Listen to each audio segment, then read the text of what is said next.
One cueing habit is costing yoga teachers their students, and most teachers don't know they're doing it. The mistake? Telling students what to do, when great cueing helps them feel what's true for them. Today, I'll show you the fix, 3 language shifts you can try in your very next class. I'm Sage Rountree. I train yoga teachers through Comfort Zone Yoga's 200 and 300-hour online yoga teacher trainings, my Triple M or membership, and Inside the Zone, my community of more than 2,500 craft together. This video is the cueing companion to my Finding Your Teaching Voice video. That one was about who you are as a teacher.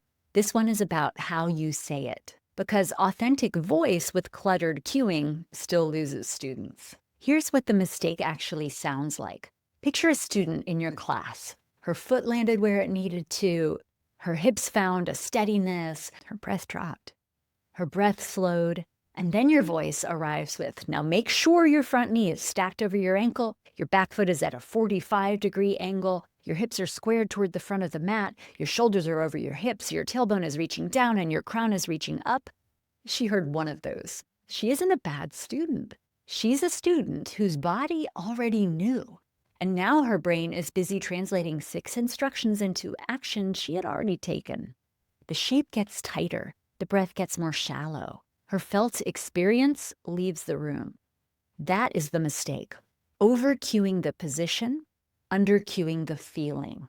The fix has nothing to do with your vocabulary. The work is in the edit.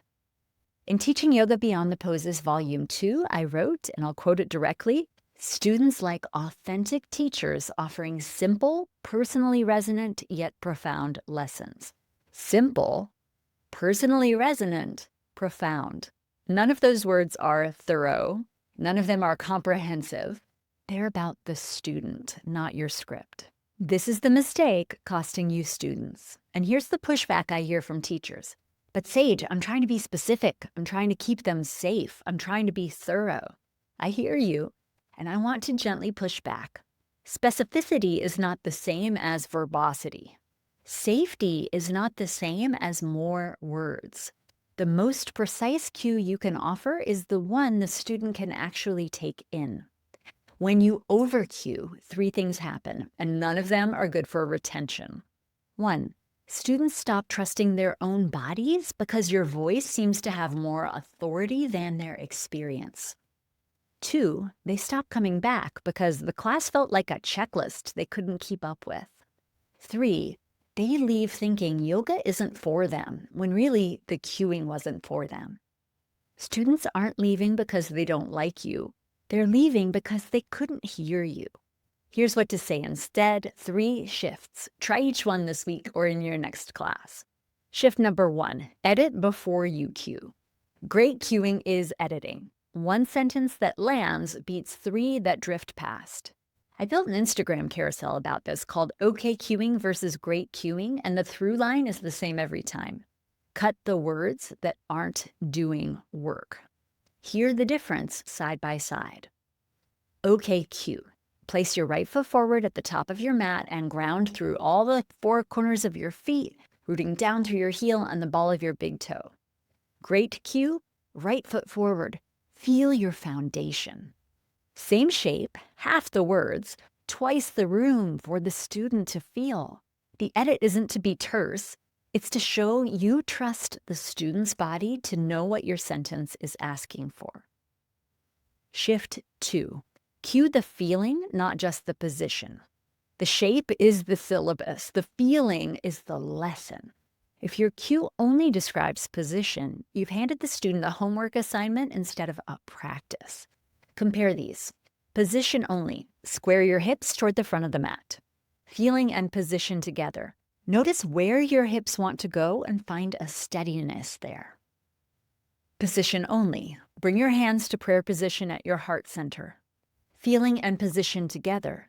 Hands to your heart. Notice the warmth. Name the feeling and give the student something to come home to. The body will find the shape on its own. Shift 3. Prescribe direction, invite variation, reserve consent. This is the shift that changes the whole tenor of your class, and it's the easiest one to get wrong in either direction.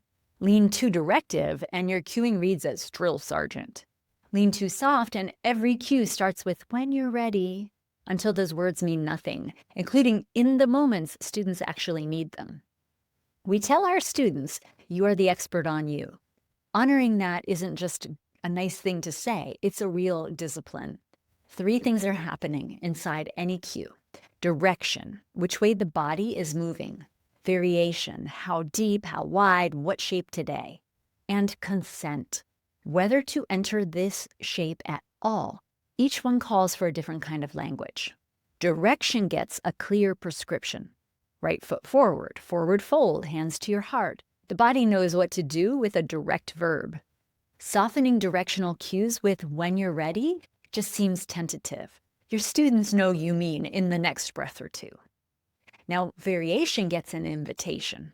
Name the spectrum the shape lives on. Let the student choose their place on it. Hear it. Tentative. When you're ready, step your right foot forward. Direction and variation would sound like right foot forward, a tall lunge or a deep one. Let your front knee choose. Tentative. Maybe fold forward if that's available. Direction plus variation. Forward fold, bent knees or straight, wherever your spine lengthens most. Tentative. If it feels right, bring your hands to your heart. Direction and variation. Hands to your heart, palms together, or fingertips touching, whichever feels more steady today. Consent is where the full invitation language belongs.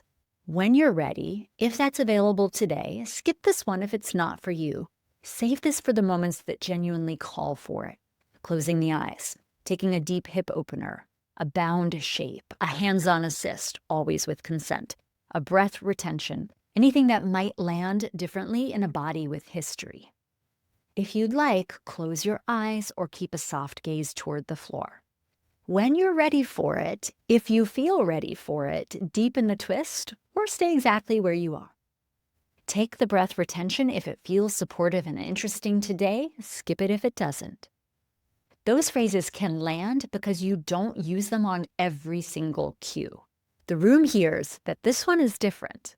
Trauma-sensitive cueing isn't just repeating invitations, it's invitation placed where it actually serves the student. The move is prescribed, the variation is invited, consent is reserved for the moments that need it. That's authority placed back where it belongs. Here's the pedagogy underneath all 3 shifts. They share one source. It's called movement optimism, and I hope you will adopt it as the energy underneath everything. Movement optimism is the belief that what your body can do today, taught with confidence, performed with confidence, beats what it can't, taught with apology, performed with apology. It's the embodiment of the trust we give our students to know what's best for themselves. Edit your cueing and you are trusting the student's body to know. Cue feeling alongside position, and you're honoring the felt experience as the practice itself. Invite rather than prescribe, and you're putting expertise back where it belongs, with the student. That kind of teacher is confident. Soft is the wrong word for it. Your students will tell you with their feet, they keep coming back. If you want to refine your cueing alongside other yoga teachers actually doing the work, come into the zone. It's our free community of more than 2,500 teachers where we share class experiences, swap cueing edits, and workshop language together. The link is in the description. It's free, it's active, especially when you come and get involved. And it's the easiest way to put these shifts into practice with feedback from teachers who are practicing right alongside you. The most generous cue you can give a student is the one that helps them feel. Cut the rest. See you in the next one.